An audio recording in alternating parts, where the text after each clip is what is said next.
Você perdeu o culto de domingo? Então não deixe de assistir. Deus falou poderosamente através do pastor Edney em uma mensagem inspirada em Isaías 6:1-8. Acesse nosso canal no YouTube. Livro do profeta Isaías, capítulo de número 6, versículos de número 1 até o versículo de número 8. Diz assim a bendita palavra do Senhor. Capítulo 6, versículo 1 ao 8. No ano em que morreu o rei Uzias, eu vi ao Senhor assentado sobre um alto e sublime trono, e o seu séquito enchia o templo. Serafins estavam por cima dele, e cada um tinha 6 asas. Com 2 cobriu os rostos, com 2 cobriu os seus pés, e com 2 voavam.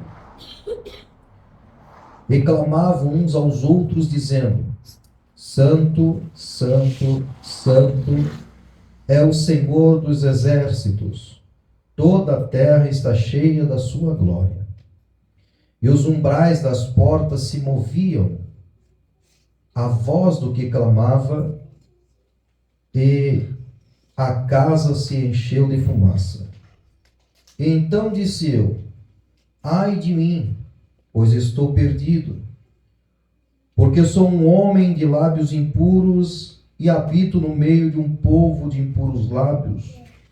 Os meus olhos viram o Rei, o Senhor dos exércitos. Porém, um dos serafins voou para mim, trazendo na sua mão uma brasa viva que tirara do altar com uma tenaz. E com a brasa tocou a minha boca e disse: eis que isso tocou os teus lábios, e a tua iniquidade foi tirada, e expiado os teus pecados. Depois disso ouvi a voz do Senhor que dizia: a quem enviarei? Quem há de ir por nós? Então disse eu: eis-me aqui, envia-me a mim. Amém. Tome seu assento, por gentileza. Meus amados, é uma narrativa bíblica um tanto conhecida, mas eu tenho certeza que, uma vez mais, o nosso Deus vai trazer uma nova revelação na aplicação desse texto. Aqui nós encontramos um momento crucial na vida de um profeta.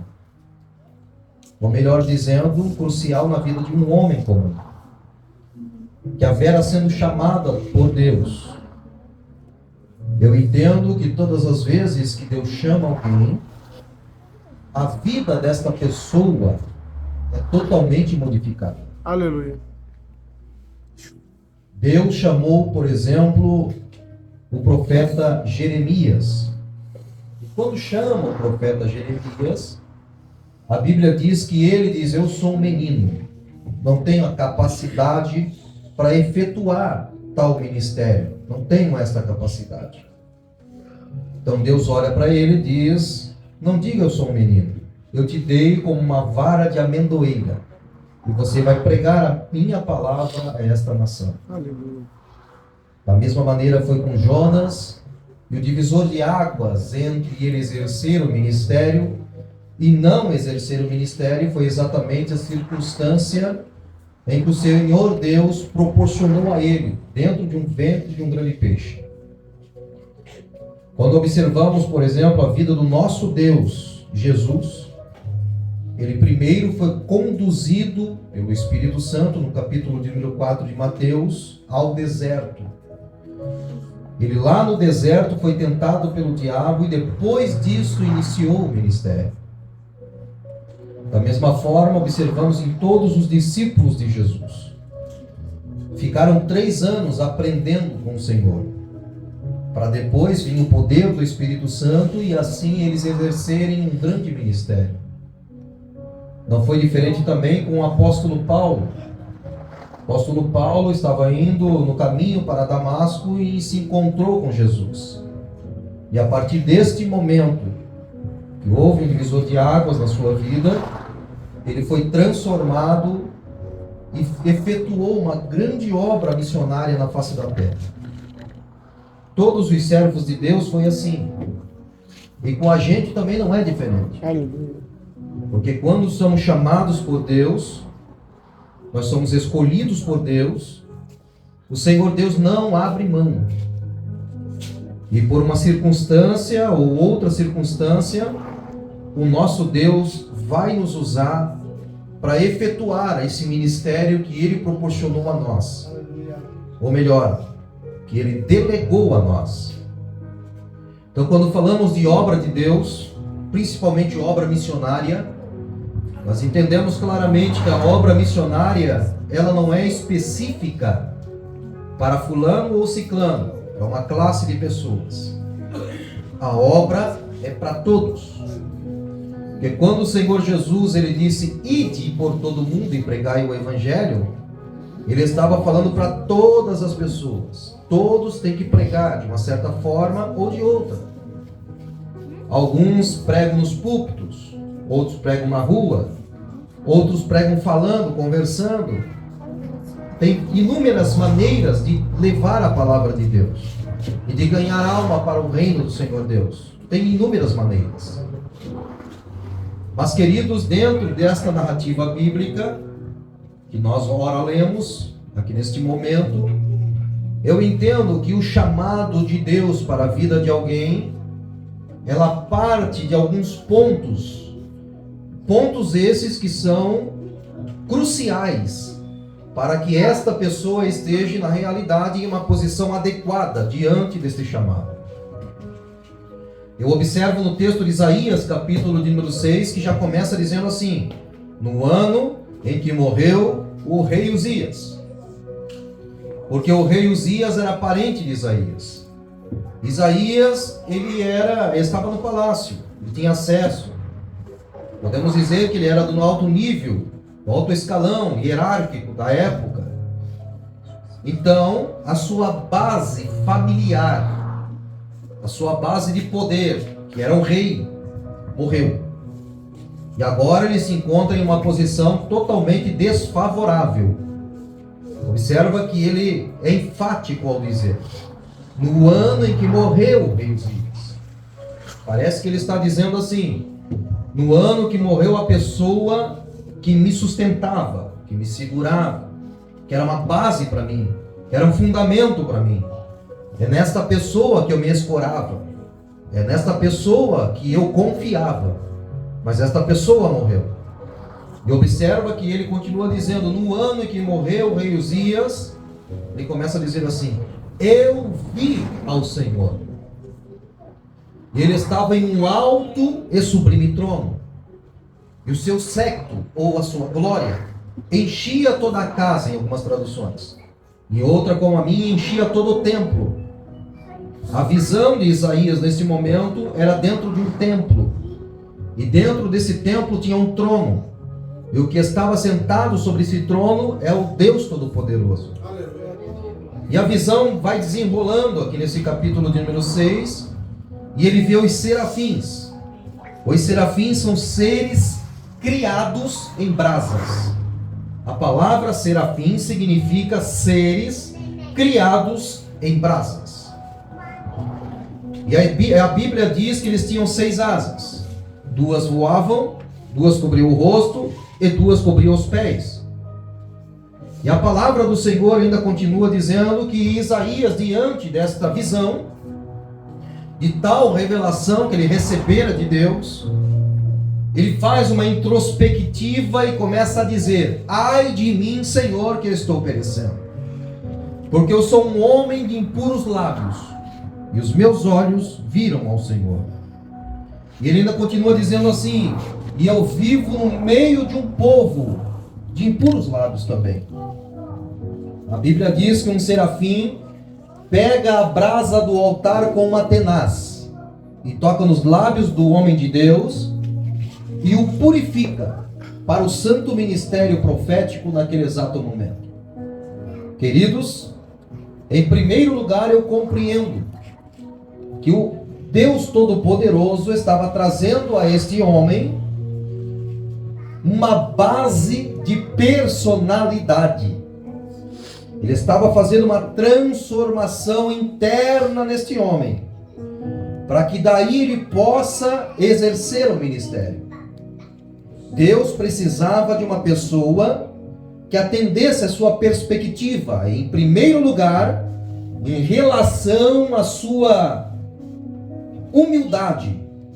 Todo o ego do profeta tinha que sair dele. Todo o elemento que o abalizava e fundamentava no âmbito material, físico e também emocional, teria que ser esvaziado dele. É por isso que a primeira base cai quando o rei Uzias morre. Deus estava mostrando para ele: você não pode depender do rei Uzias. Deus estava mostrando para ele que ele não poderia ter toda a sua vida pautada no homem, mas teria que ser em Deus. E quando ele tem a visão dos serafins, Deus estava tentando mostrar para ele alguns elementos que precisariam estar na sua personalidade, no seu caráter, para exercer tal ministério tão importante. Os serafins estavam em atitudes, dando ao profeta, homem de Deus, uma aula de como se portar, de como exercer, de como ser transformado na presença do Criador, porque tinha um trono naquela visão, e o que estava sentado no trono estava observando. A Bíblia diz que eles tinham 6 asas, 2 voavam, 2 cobriam os pés, 2 cobriam o rosto. Dentro desta visão, os serafins estavam querendo dizer: Isaías, entenda por favor, que as tuas limitações a partir deste momento serão cobertas pela glória daquele que está sentado sobre o trono. Porque todas as vezes que a Bíblia menciona os pés, está falando de limitação humana. Só um escravo andava descalço. E os pés, até mesmo no Novo Testamento, eram lavados, eram limpos. Jesus lavou os pés dos discípulos. Sentido de purificação. Todas as vezes que um judeu chegava na casa de outro, eles lavavam os pés. Sentido de purificação. Sentido de santificação.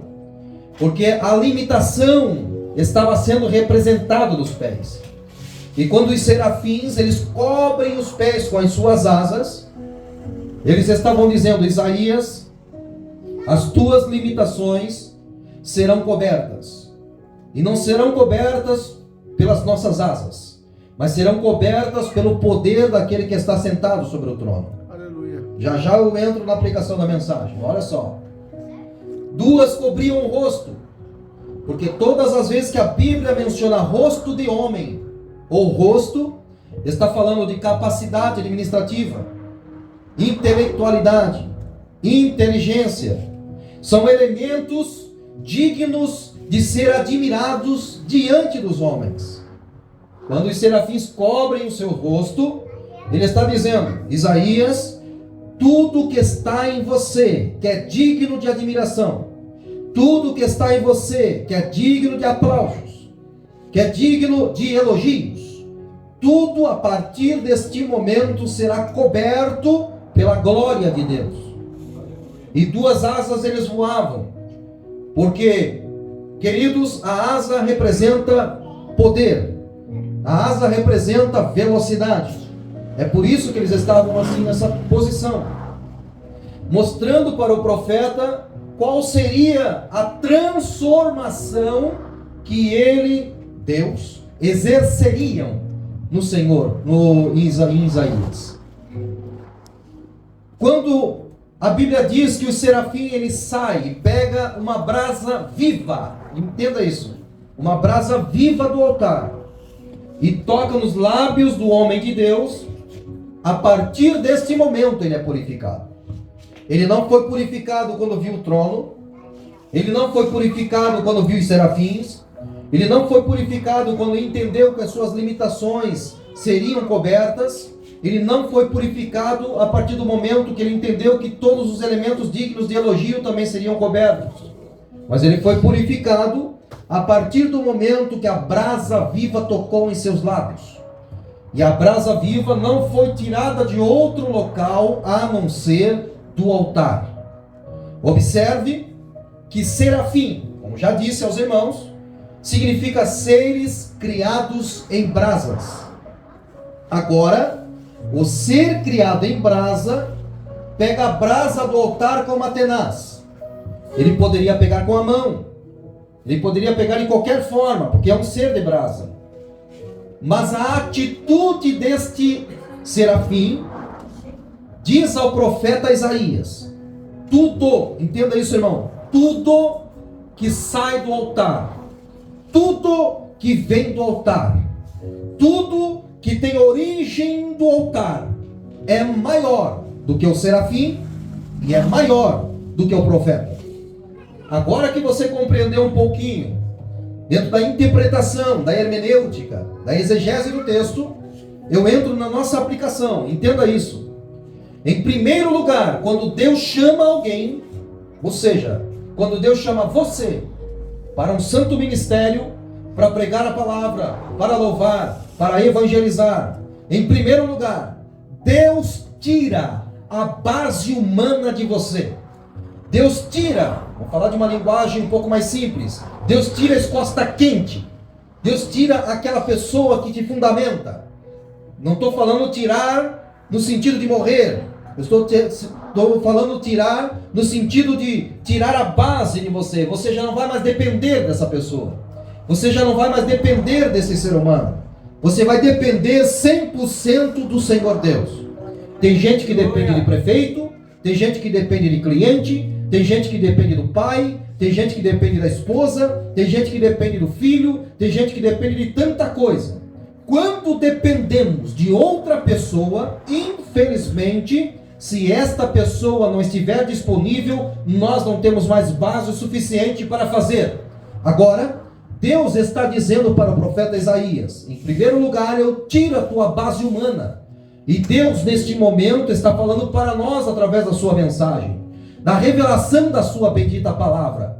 Tem momentos que Deus tira pessoas do teu lado, afasta algumas pessoas, afasta alguns elementos, para que você tenha mais experiência para com Ele, porque há uma limitação, e isso é revelação de Deus para você nesse momento. Há uma limitação enquanto você não confia totalmente no Senhor. A partir do momento que você diz: Senhor, agora não tem mais rei Uzias, agora não tem mais parente, agora não tem mais dinheiro, agora não tem mais prefeito, agora não tem mais política, agora não tem mais pastor, agora é entre eu e você. Os irmãos estão entendendo o que eu estou dizendo? Agora é eu e você, Senhor, você e eu. Não tem mais ninguém, eu não posso mais me queixar para a minha amiga, eu não posso mais desabafar para o meu amigo, eu não tenho mais ninguém para falar. Então agora é eu e você, Senhor, e você e eu. Quando chega neste nível, meu querido irmão, nós começamos a vislumbrar a visão da glória de Deus. E quando a gente começa a vislumbrar a glória de Deus, tudo começa a mudar na nossa vida. No ano em que morreu o rei Uzias, eu vi.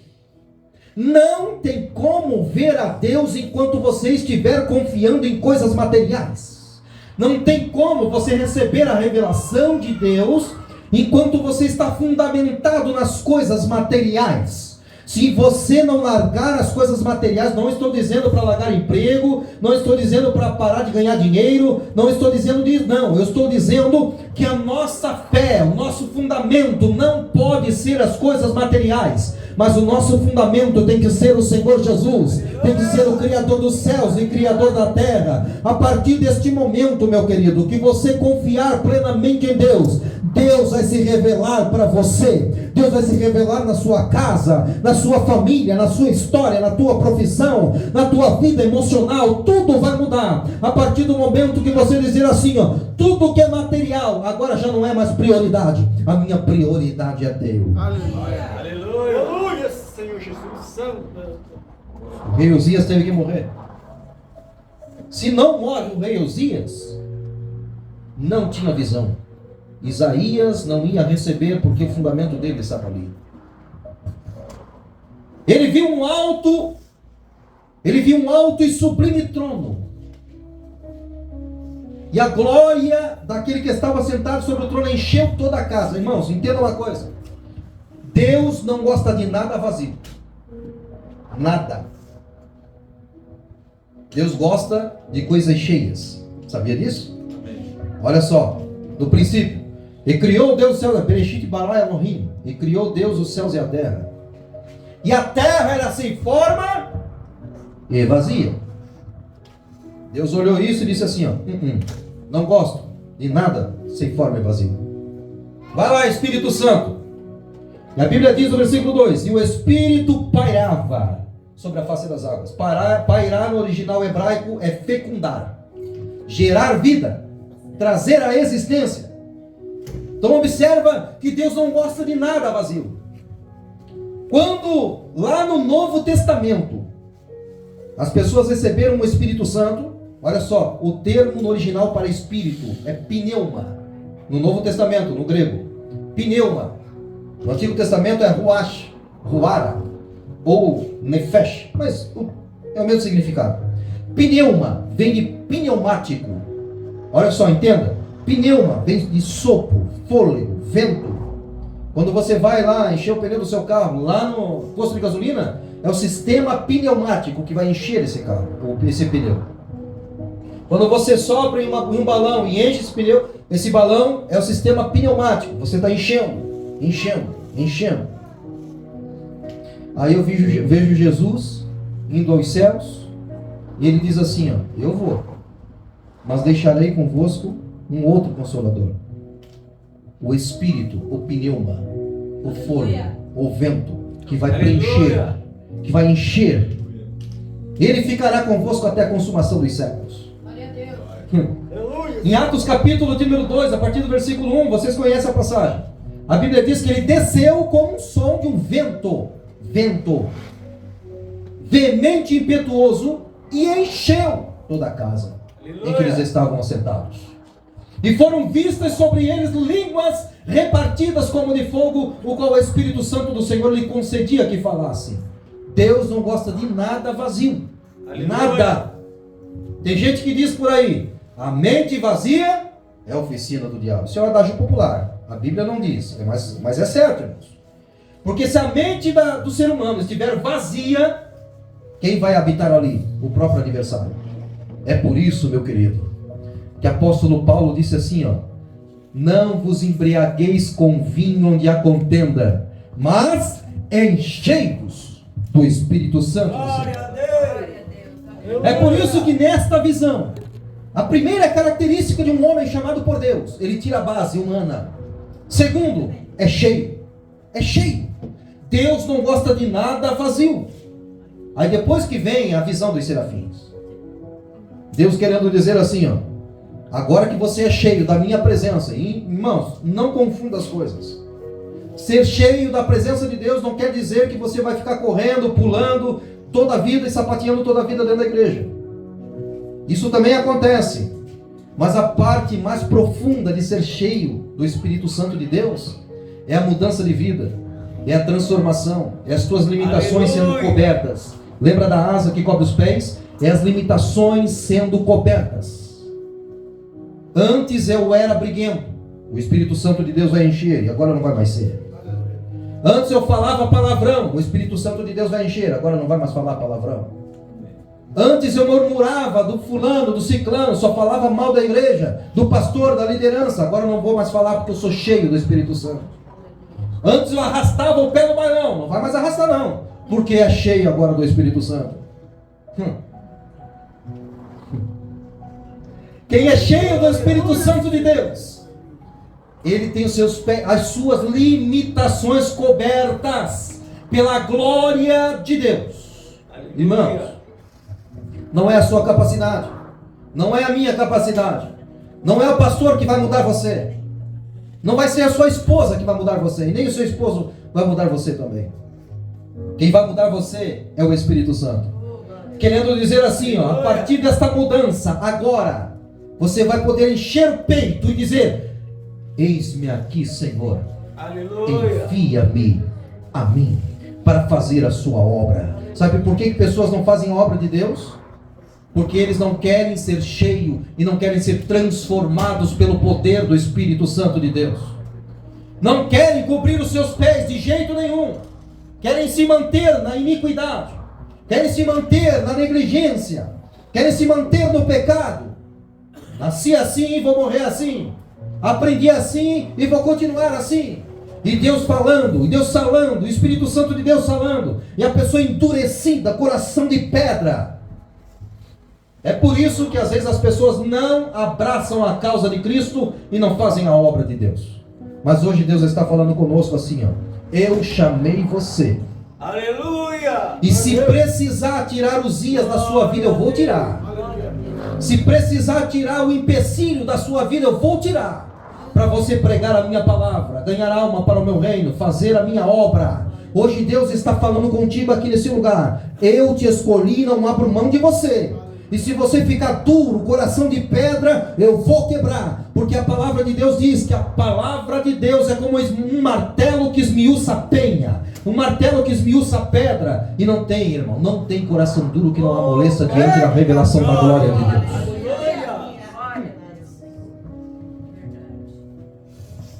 Duas asas cobriam, irmão, olha só. Eu falei que as asas que cobrem o rosto, elementos dignos de ser admirado pelos homens.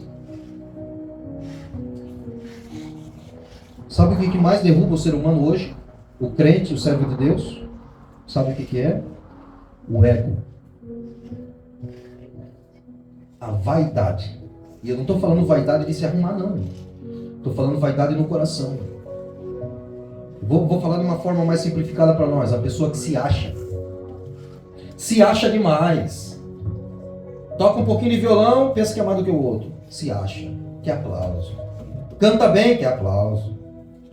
Quer ser elogiado. Se não elogiar, não falar nada, fica triste. Se pregar, pregou, ninguém falou nada, ninguém aplaudiu, ninguém falou nada, parece que... Não, ficou triste, foi para casa aborrecido. Deus manda dizer para nós: cuida com o ego. Aleluia.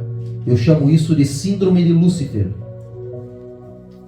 Uma síndrome são características do passado que perduram até na atualidade. Isso é uma síndrome.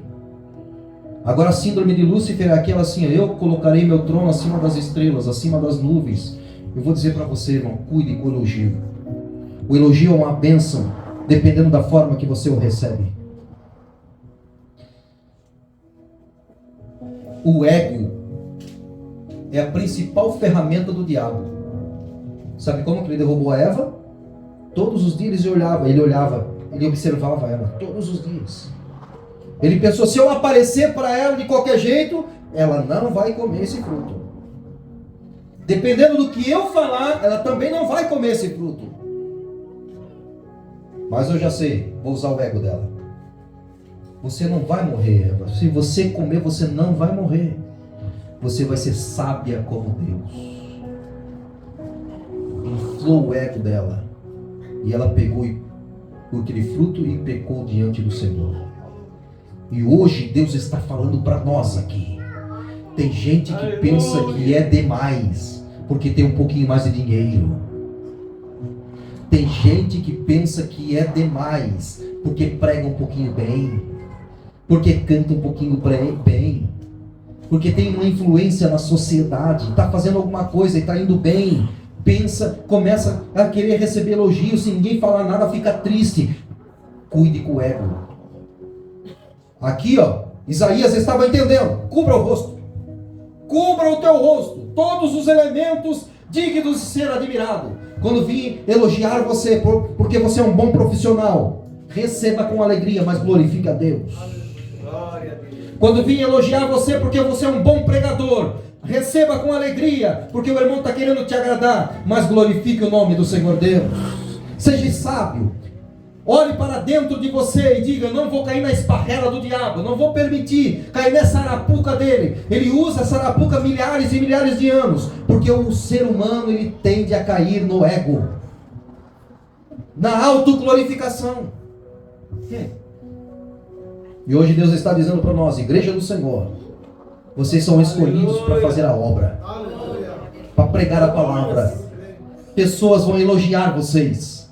Pessoas vão dizer como o teu trabalho é bem feito. Pessoas vão dizer como você é um bom profissional. Pessoas que rodeiam podem ser até usado pelo inimigo para tentar inflar o teu ego. Hoje Deus está dizendo para nós aqui, cuidado. Cuidado. Porque Lúcifer caiu dos céus, foi lançado como uma estrela, como disse Jesus, porque ele bateu no peito e disse assim, ó, eu quero mais, eu quero o trono de Deus. Se inflou ao ponto de querer o trono de Deus, e Deus o baniu dos altos céus. E ele usa essa estratégia contra nós. Meus irmãos, cubra o rosto, cubra os pés. E tenha certeza de uma coisa, o serafim vai tomar uma atitude. A Bíblia diz aqui que ele vai até o altar. Pega aquela brasa com uma tenaz, querendo dizer, você já entendeu, Isaías, ele está dizendo Isaías, tudo que sai dessa revelação, os 66 capítulos do teu livro, toda a revelação messiânica que você vai pregar, entenda isso, que maior do que a profecia, e maior do que o profeta, é o dono do altar. Glória a Deus. Maior do que o Edisney que prega aqui nesse momento para vocês, é o dono do altar. Aleluia. Maior do que este ministério é o dono do altar. Glória a Deus. Maior do que você que louva é o dono do altar. É isso que eu estou querendo dizer. Pessoas caem porque querem demais, querem ser o tal. O pastor já falou aqui. Saul era grande, Davi era pequeno. Glória a Deus por isso. Porque Deus usa o pequeno. Quem pensa que é grande demais e pensa que é o cara, quem pensa que é o melhor de todos, infelizmente vai cair na sua própria soberba. Hoje Deus está falando conosco, cuidado. Cuidado. Glória a Deus. Porque o teu sentimento pode pregar peças em você. E você infelizmente pode cair numa armadilha. E quando ele toca nos lábios do profeta, a Bíblia diz que ele foi purificado. Porque, irmãos, o que purifica o homem não é o dom de profecia, não é o dom da palavra, não é o dom de louvar a Deus. O que purifica o homem é a brasa viva que sai do altar. Aleluia. Olha só, Glória a Deus. lá em Atos capítulo número 2, a partir do versículo 1 ali, que é a passagem do Pentecoste, a Bíblia diz assim, ó, e foram vistas sobre eles línguas repartidas como de fogo. Porque o fogo é o elemento purificador. Aleluia. Salomão disse lá em Provérbios que o sol é para a prata e a fornalha é para o ouro, mas Deus é o Senhor que prova os corações. Ele está querendo dizer assim, ó, todo o momento em que Deus provar a sua fé, colocar você em uma circunstância difícil, Ele está purificando você para um grande ministério na face da terra. Aí você pode dizer assim, não, eu não quero, irmão Disney, eu não quero. Olha aqui para mim finalizar. Jonas também não queria. Mas no ventre do peixe ele clamou. É ou não é? Jeremias começou a se excusar e dizia assim, não, Senhor, não, Senhor, eu sou um menino, não tenho capacidade. Deus olhou para ele assim, ó, disse, tu é como uma vara da amendoeira. Sabe por quê, irmãos? Porque a amendoeira é a única árvore que passa por todas as estações do ano. E quando chega no inverno, parece que está morta. Quem olha para ela, irmão Dionísio, já passa a mão no machado, vamos cortar e jogar no fogo, aí fazer qualquer coisa aí, porque está morta. Mas quando chega a primavera, ela floresce de novo. Está falando da perseverança. Está falando da constância, da resiliência. Os irmãos estão entendendo? Deus olhou para ele e disse a Jeremias, entenda isso, você é vara de amendoeira. E no Antigo Testamento, o cajado era feito de duas varas. Ou era da cássia ou era da amendoeira. Sabia disso?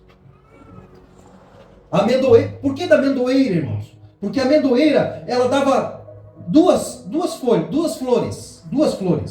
Uma branca e uma vermelha. E por incrível que pareça, uma era amarga como fel e outra era doce como mel. Sabia disso? E quando se tirava aquela vara e fazia o cajado, lembra que o cajado de Arão brotou? Lembra? O que brotou ali? Brotou a flor, irmãos. Brotou. Para querer dizer assim, o ministério sacerdotal. Ora é amargo. E ora é doce. Tem momentos bons e momentos ruins. Deus está dizendo para nós, você não quer? Então entenda uma coisa, um momento ruim pode vir na sua vida. Irmãos, eu vou ter que dizer para os irmãos, vai ser pesado um pouquinho, eu estou finalizando, mas eu vou ter que falar. Se você entrar hoje, sair daqui e ir lá no São José e orar pelas pessoas lá, a maioria deles estão fazendo propósito com Deus. A maioria, se não todos. Mas 90% vão fazer um propósito com Deus. Se Deus me tirar daqui, eu vou fazer a sua obra. Nós não precisamos que chegue nesse ponto. Como disse o Cris, no seu testemunho lá. Não precisa. Nós podemos dizer, Senhor, eis-me aqui. Não, a capacidade de dizer eis-me aqui. A capacidade, vou repetir aqui, a capacidade de dizer eis-me aqui está em todos os elementos anteriores do texto. Isaías só teve a capacidade de dizer eis-me aqui depois que ele teve os seus lábios purificados. Aleluia. Quando o serafim tirou a brasa do altar e queimou os seus lábios, depois ele disse, eis-me aqui, Senhor, envia-me a mim. Tem que ter os elementos anteriores, é um preparo. É algo que Deus permite na nossa vida para a gente estar prontos. Irmãos, sou assim, tem que estar pronto, então tem que ter teologia, tem que conhecer de Bíblia. Pensam, ok, mas o pronto é mais profundo do que isso. O pronto de Deus é preparar você de dentro para fora. Aleluia. Não é de fora para dentro. É por isso que o teu exterior, até a roupa que você veste, a maneira que você se porta, as palavras que você usa, ela é forjada pelo elemento que está dentro de você.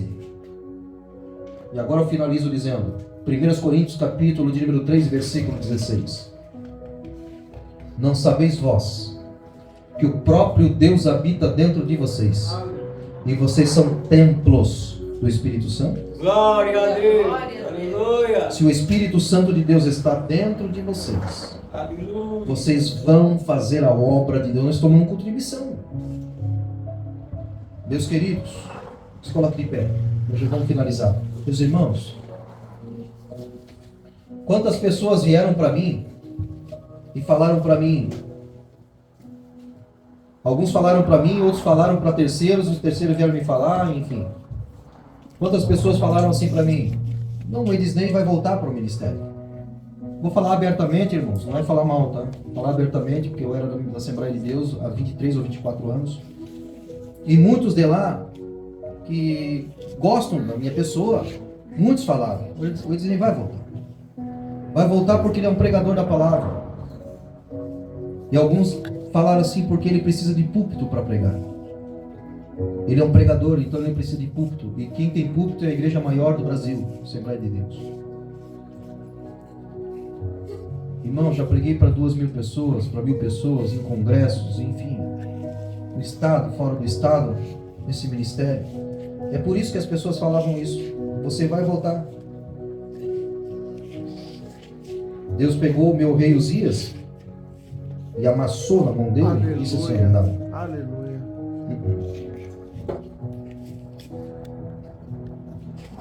E hoje é uma alegria tão grande no meu coração. Irmãos, eu tenho uma alegria tão grande no meu coração de pregar para vocês. Aleluia. Sabia disso? Eu creio. Porque hoje eu prego a palavra do jeito que ela é, sem medo, sem receio. E que alguém aqui atrás possa estar dizendo assim, não, vamos fechar a porta para ele, porque ele não poderia pregar isso. Hoje a gente faz em tudo para viver essa palavra aqui, ó.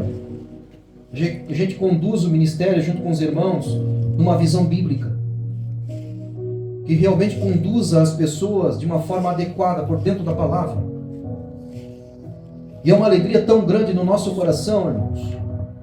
Eu posso não estar pregando para 1000 pessoas, mas eu estou pregando dentro da vontade de Deus. Aleluia. Aleluia. É isso que me preenche. E saber também que eu estou dando andamento no ministério que o meu irmão fundou. Isso é uma alegria na minha alma. Amém. Uma alegria no meu coração. Deus preparou todas as coisas. Deus moveu as coisas exatamente como Ele queria, para que tudo acontecesse dessa forma. E para a glória de Deus nós estamos pregando a palavra, falando do amor de Cristo, evangelizando, não é? Amém. Estamos nas ruas falando do amor de Jesus. Aí as pessoas, tem gente que já me perguntaram, tá, mas tu não sente falta, irmão? Eu falei, não sinto falta. Não sinto falta. Irmão, a Clarice sabe, né? A gente chegava nos congressos, aí um já queria puxar para lá, outro já chegava, queria puxar para cá. Aí hoje já queria levar para pizzaria, outro queria levar para churrascaria. Então vou levar o pregador para churrascaria, para não sei o que e tal, aquela coisa toda. As pessoas querendo agradar. Sente falta? Não sinto. Não sinto falta. Aleluia. Porque eu sei que eu estou dentro da vontade de Deus, no centro da vontade de Deus. Tenho plena convicção de que é isto que Deus quer para mim. Aleluia. E hoje, quando eu falo aqui, ó, sou repetitivo, né? Eu falo aqui, irmãos, vamos fazer um culto bonito para Jesus? Glória a Deus. Não tem culto para o homem aqui, não tem. Aqui é culto para Jesus. Aleluia. Aleluia.